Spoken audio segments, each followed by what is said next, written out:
أعوذ بالله من الشيطان الرجيم. بسم الله الرحمن الرحيم. سيقول السفهاء من الناس ما ولاهم عن قبلتهم التي كانوا عليها قل لله المشرق والمغرب يهدي من يشاء إلى صراط مستقيم. وكذلك جعلناكم أمة وسطا لتكونوا شهداء على الناس ويكون الرسول عليكم شهيدا وما جعلنا القبلة التي كنت عليها إلا لنعلم من يتبع الرسول ممن ينقلب على عقبيه وإن كانت لكبيرة إلا على الذين هدى الله وما كان الله ليضيع إيمانكم إن الله بالناس لرؤوف رحيم. قد نرى تقلب وجهك في السماء فلنولينك قبلة ترضاها وول وجهك شطر المسجد الحرام وحيث ما كنتم فولوا وجوهكم شطرة وإن الذين أوتوا الكتاب ليعلمون أنه الحق من ربهم وما الله بغافل عما يعملون. ولئن أتيت الذين أوتوا الكتاب بكل آية ما تبعوا قبلتك وما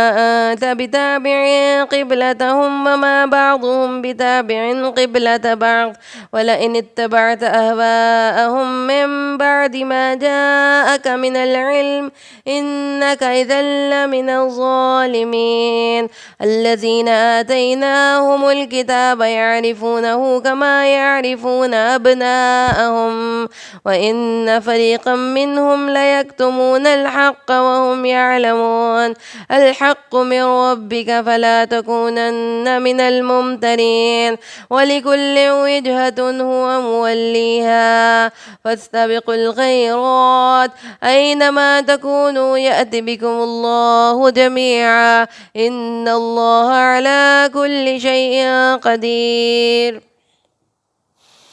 ومن حيث خرجت فول وجهك شطر المسجد الحرام وإنه للحق من ربك وما الله بغافل عما تعملون. ومن حيث خرجت فول وجهك شطر المسجد الحرام وحيث ما كنتم فولوا وجوهكم شطرة لئلا يكون للناس عليكم حجة إلا الذين ظلموا منهم فلا تخشوهم واخشوني ولأتم نعمتي عليكم ولعلكم تهتدون. كما أرسلنا فيكم رسولا منكم يتلو عليكم آياتنا ويزكيكم ويعلمكم الكتاب والحكمة ويعلمكم ما لم تكونوا تعلمون. واذكروني أذكركم واشكروا لي ولا تكفرون.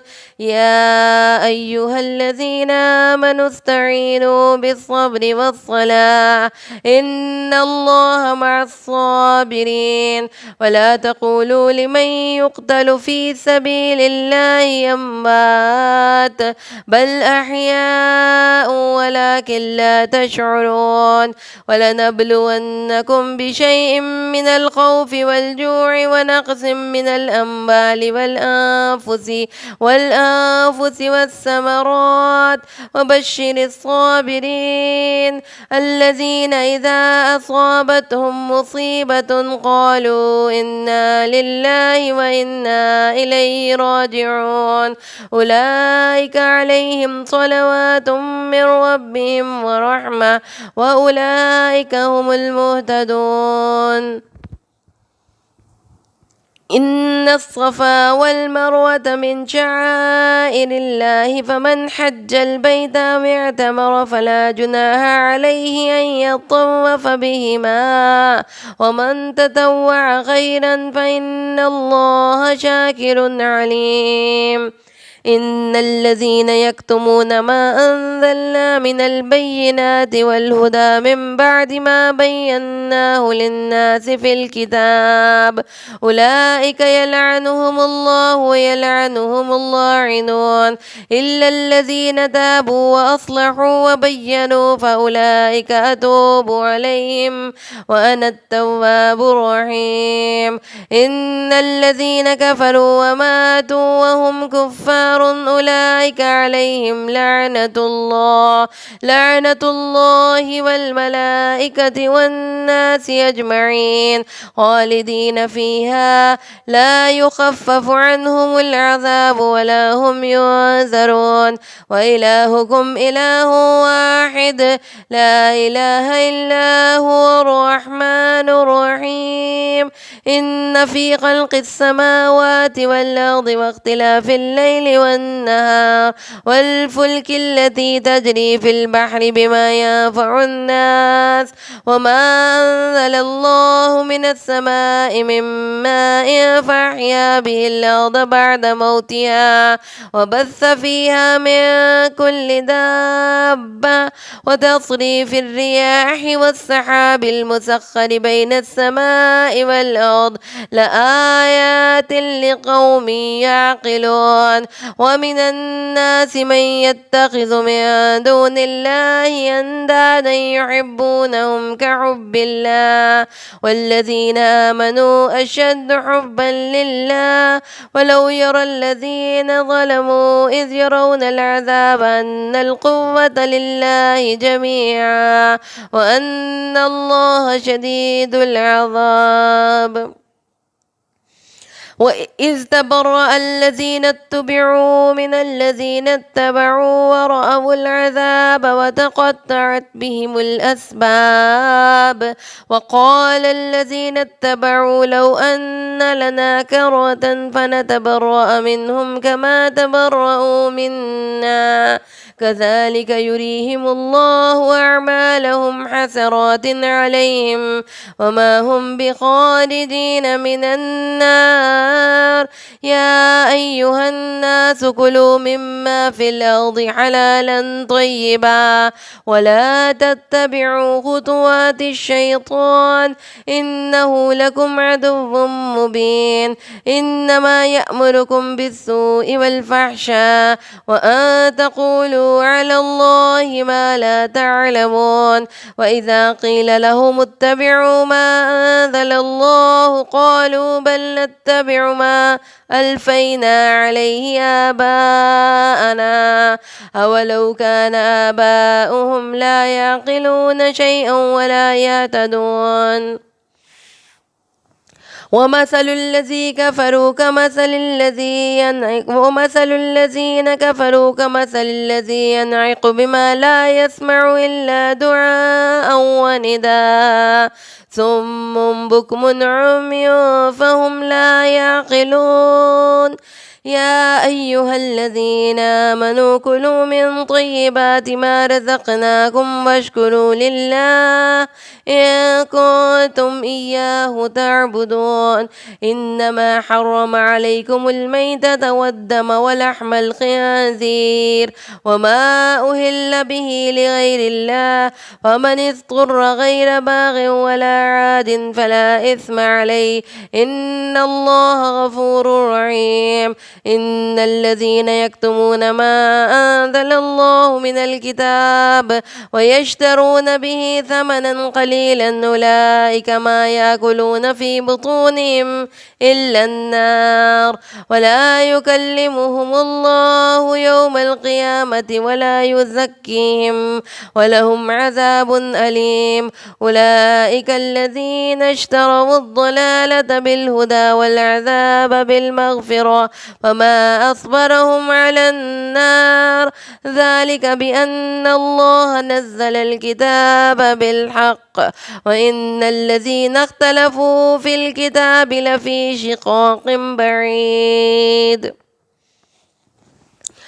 ليس البر أن تولوا وجوهكم قبل المشرق والمغرب ولكن البر من آمن بالله واليوم الآخر والملائكة والكتاب والنبيين وآتى المال على حبه ذوي القربى واليتامى والمساكين وابن السبيل والسائلين وفي الرقاب وأقام الصلاة وآتى الزكاة والمعفون بعهدهم إذا عاهدوا والصابرين في البأساء والضراء وحين البأس أولئك الذين صدقوا وأولئك هم المتقون. يا أيها الذين آمنوا كتب عليكم القصاص في القتلى الحر بالحر والعبد بالعبد والأنثى بالأنثى فمن عفي له من أخيه شيء فاتباع بالمعروف وأداء إليهم إحسان ذلك تخفيف من ربكم ورحمة فمن اعتدى بعد ذلك فله عذاب أليم ولكم في القصاص حياة يا أولي الألباب لعلكم تتقون.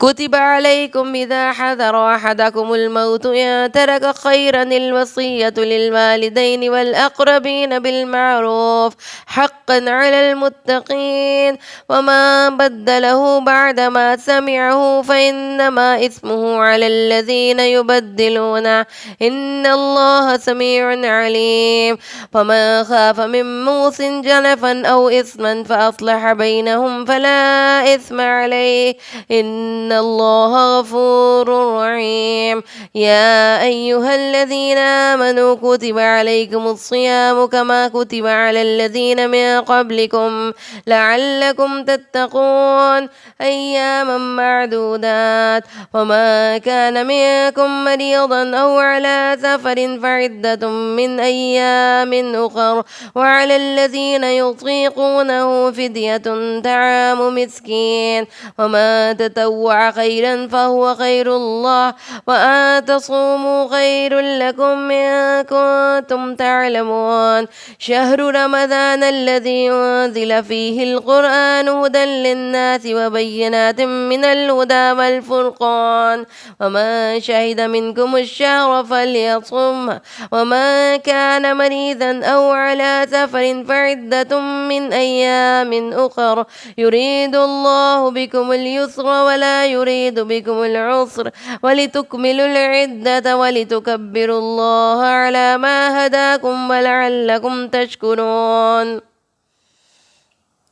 وإذا سألك عبادي عني فإني قريب أجيب دعوة الداعي إذا دعاني فليستجيبوا لي وليؤمنوا بي لعلهم يرشدون. أحل لكم ليلة الصيام الرفث إلى نسائكم هن لباس لكم وأنتم لباس لهن علم الله أنكم كنتم تختانون أنفسكم فتاب عليكم وعفى عنكم فالآن باشروهن وابتغوا ما كتب الله لكم وكلوا واشربوا حتى يتبين لكم الخيط الأبيض من الخيط الأسود من الفجر ثم أتموا الصيام إلى الليل ولا تباشروهن وأنتم عاكفون في المساجد تلك حدود الله فلا تقربوها كذلك يبين الله آياته للناس لعلهم يتقون.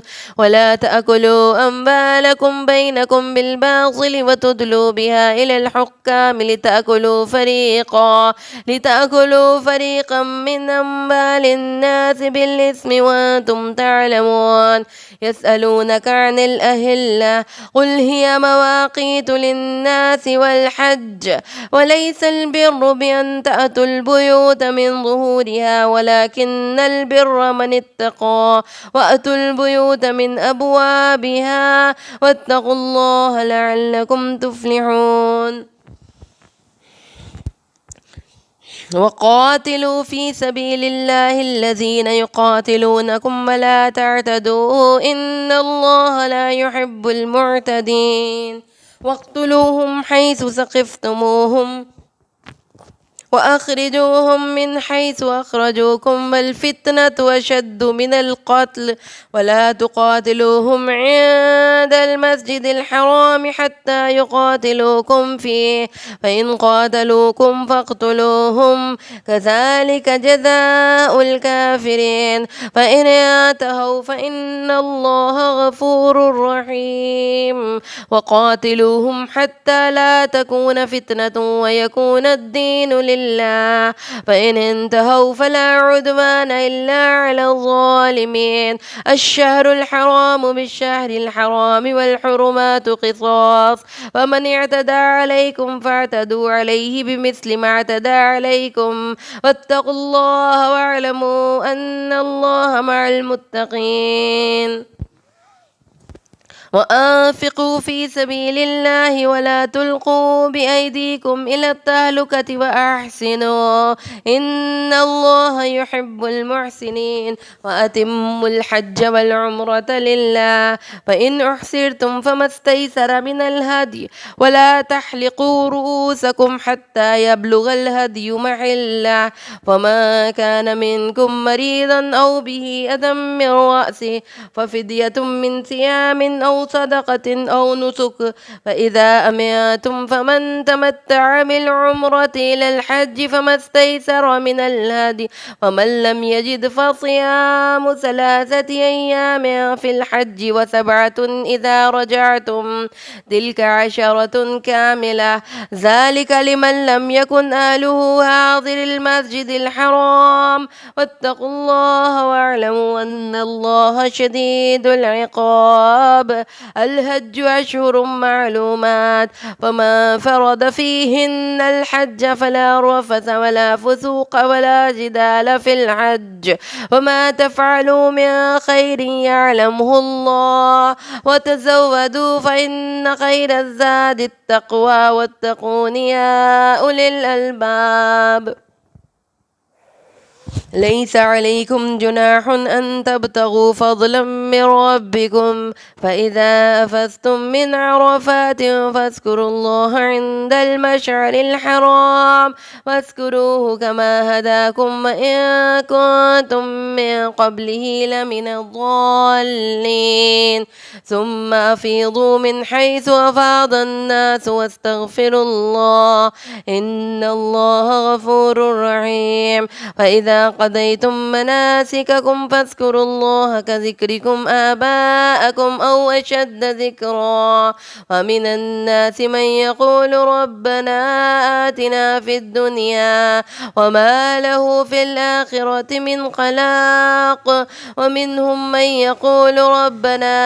آتنا في الدنيا حسنة وفي الآخرة حسنة وقنا عذاب النار أولئك لهم نصيب مما كسبوا والله سريع الحساب واذكروا الله في أيام معدودات فمن تعجل في يومين فلا إثم عليه ومن تأخر فلا إثم عليه لمن اتقى واتقوا الله واعلموا أنكم إليه تحشرون ومن الناس من يعجبك قوله في الحياة الدنيا ويشهد الله على ما في قلبه وهو ألد الخصام وإذا تولى سعى في الأرض ليفسد فيها ويهلك الحرث والنسل والله لا يحب الفساد وإذا قيل له اتق الله أخذته العزة بالإثم فحسبه جهنم ولبئس المهاد ومن الناس من يشري نفسه ابتغاء مرضات الله والله رؤوف بالعباد يا أيها الذين آمنوا ادخلوا في السلم كافة ولا تتبعوا خطوات الشيطان إنه لكم عدو مبين فإن ضللتم من بعد ما جاءتكم البينات فاعلموا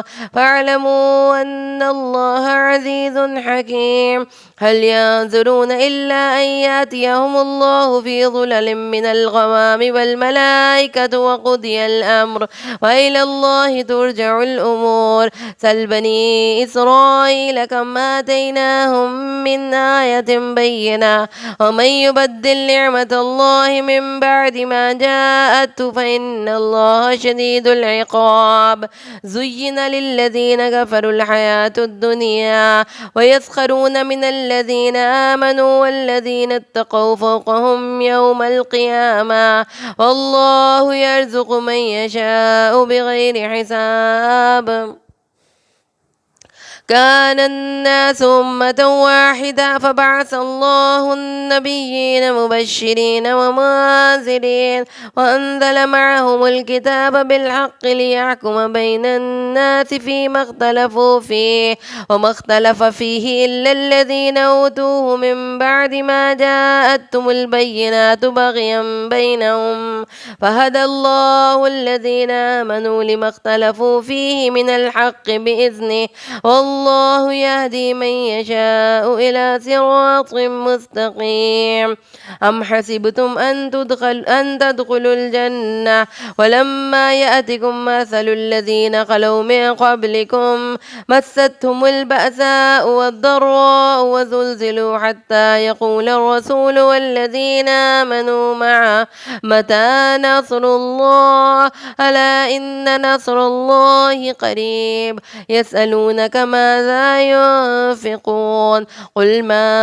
أنفقتم من خير فللوالدين والأقربين واليتامى والمساكين وابن السبيل وما تفعلوا من خير فإن الله به عليم. كتب عليكم القتال وهو كره لكم وعسى أن تكرهوا شيئا وهو خير لكم وعسى أن تحبوا شيئا وهو شر لكم والله يعلم وأنتم لا تعلمون. يسألونك عن الشهر الحرام قتال فيه قل قتال فيه كبير وصد عن سبيل الله وكفر به والمسجد الحرام وإخراج أهله منه أكبر عند الله والفتنة أكبر من القتل ولا يزالون يقاتلونكم حتى يردوكم عن دينكم إن استطاعوا ومن يرتد منكم عن دينه فيمت وهو كافر فأولئك حبطت أعمالهم في الدنيا والآخرة وأولئك أصحاب النار هم فيها خالدون. إن الذين آمنوا والذين هاجروا وجاهدوا في سبيل الله أولئك يرجون رحمة الله والله غفور رحيم. يسألونك عن الخمر والميسر قل فيهما إثم كبير ومنافع للناس وإثمهما أكبر من نفعهما ويسألونك ماذا ينفقون قل العفو كذلك يبين الله لكم الآيات لعلكم تتفكرون في الدنيا والآخرة. ويسألونك عن اليتامى قل إصلاح لهم خير فإن تخالطوهم فإخوانكم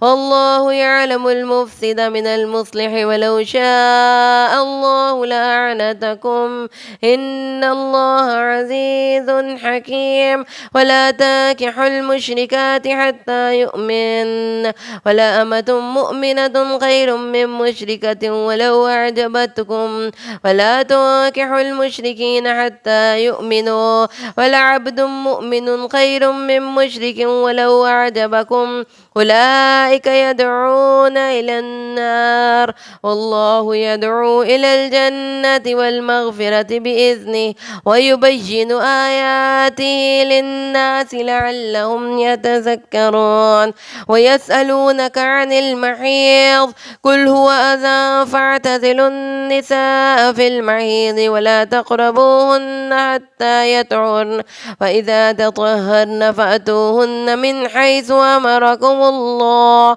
إن الله يحب التوابين ويحب المتطهرين.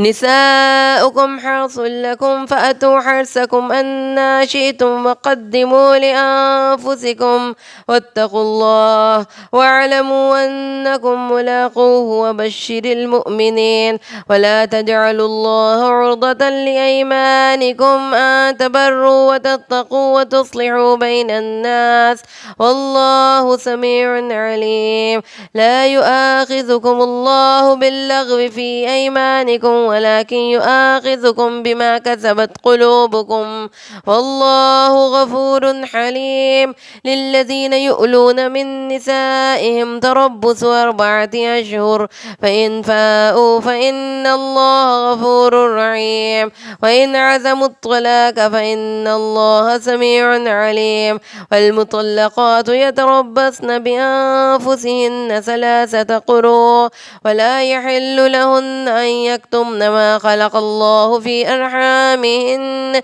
إن كن يؤمن بالله واليوم الآخر وبعولتهن أحق بردهن في ذلك إن أرادوا إصلاحا ولهن مثل الذي عليهن بالمعروف وللرجال عليهن درجة والله عزيز حكيم. وإذا طلقتم النساء فبلغن أجلهن فأمسكوهن بمعروف أو سرحوهن بمعروف ولا تمسكوهن ضرارا لتعتدوا ومن يفعل ذلك فقد ظلم نفسه. ولا تتخذوا آيات الله هزوا واذكروا نعمة الله عليكم وما أنزل عليكم من الكتاب والحكمة يعظكم به واتقوا الله واعلموا أن الله بكل شيء عليم. وإذا طلقتم النساء فبلغن أجلهن فلا تعضلوهن أن ينكحن أزواجهن إذا تراضوا بينهم بالمعروف ذلك يوعظ به ما كان منكم يؤمن بالله واليوم الآخر ذلكم أزكى لكم وأطهر والله يعلم وأنتم لا تعلمون. والوالدات يرضعن أولادهن حولين كاملين لمن أراد أن يتم الرضاعة وعلى المولود له رزقهن وكسوتهن بالمعروف لا تكلف نفس إلا وسعها لا تضار والدة بولدها ولا مولود له بولده وعلى الوارث مثل ذلك فإن أراد فصالا عن تراض منهما وتشاور ولا جناح عليهما. فإن أردتم أن تسترضعوا أولادكم فلا جناح عليكم إذا سلمتم ما آتيتم بالمعروف واتقوا الله واعلموا أن الله بما تعملون بصير. والذين يتوفون منكم ويذرون أزواجا يتربصن بأنفسهن 4 أشهر وعشرا فإذا بلغن أجلهن فلا جناح عليكم فيما فعلن في أنفسهن بالمعروف والله بما تعملون خبير. ولا جناح عليكم فيما عرضتم به من خطبة النساء أو أكننتم في أنفسكم علم الله أنكم ستذكرونهن ولكن لا تواعدوهن سرا إلا أن تقولوا قولا معروفا ولا تعزموا عقدة النكاح حتى يبلغ الكتاب أجله واعلموا أن الله يعلم ما في أنفسكم فاحذروه واعلموا أن الله غفور حليم. لا جناح عليكم إن طلقتم النساء ما لم تمسوهن أو تفرضوا لهن فريضة ومتعوهن على الموسع قدره وعلى المقتر قدره متاعا بالمعروف حقا على المحسنين. وإن طلقتموهن من قبل أن تمسوهن وقد فرضتم لهن فريضة فنصف ما فرضتم إلا أن يعفون أو يعفو الذي بيده عقدة النكاح وتعفوا أقرب للتقوى ولا تنسوا الفضل بينكم إن الله بما تعملون بصير. حافظوا على الصلوات والصلاة الوسطى وقوموا لله قانتين فإن خفتم فرجالا أو ركبانا فإذا أمنتم فاذكروا الله كما علمكم ما لم تكونوا تعلمون. والذين يتوفون منكم ويذرون أزواجا وصية لأزواجهم متاعا إلى الحول غير إخراج فإن خرجن فلا جناح عليكم فيما فعلن في أنفسهن من معروف والله عزيز حكيم. وللمطلقات متاع بالمعروف حقا على المتقين كذلك يبين الله لكم آياته لعلكم تعقلون. ألم تر إلى الذين خرجوا من ديارهم وهم ألوف حذر الموت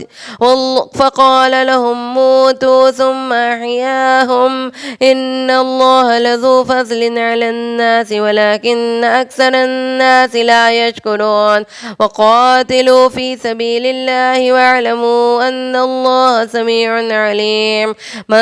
ذا الذي يقرض الله قرضا حسنا ويضاعفه له أضعافا كثيرا والله يقبض ويبسط وإليه ترجعون. ألم تر إلى الملأ من بني إسرائيل من بعد موسى إذ قالوا لنبي له مبعث لنا ملكا نقاتل في سبيل الله قال هل عسيتم إن كتب عليكم القتال ألا تقاتلوا قالوا وما لنا ألا نقاتل في سبيل الله وقد أخرجنا من ديارنا وأبنائنا فلما كتب عليهم القتال تولوا إلا قليلا منهم والله عليم بالظالمين. وقال لهم نبيهم إن الله قد بعث لكم طالوت ملكا قالوا أنى يكون له الملك علينا ونحن أحق بالملك منه ولم يؤت سعة من المال قال إن الله اصطفاه عليكم وزاده بسطة في العلم والجسم والله يؤتي ملكه من يشاء والله واسع عليم. وقال لهم نبيهم إن آية ملكه أن يأتيكم التابوت فيه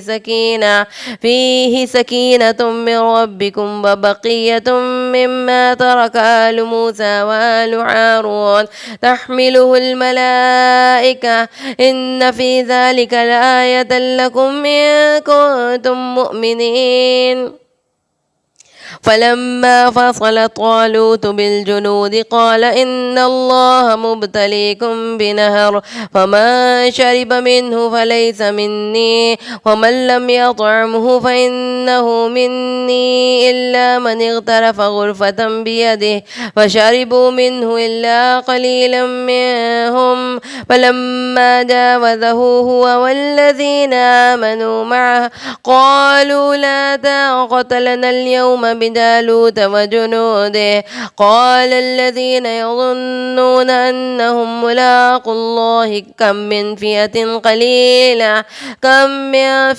قليلة غلبت فئة كثيرة بإذن الله والله مع الصابرين. فلما برزوا لجالوت وجنوده قالوا ربنا أفرغ علينا صبرا وثبت أقدامنا فانصرنا على القوم الكافرين فهزموهم بإذن الله. وقتل داود جالوت وآتاه الله الملك والحكمة وعلمه مما يشاء ولولا دفع الله الناس بعضهم ببعض لفسدت الأرض ولكن الله ذو فضل على العالمين. تلك آيات الله نتلوها عليك بالحق وإنك لمن المرسلين. صدق الله العظيم.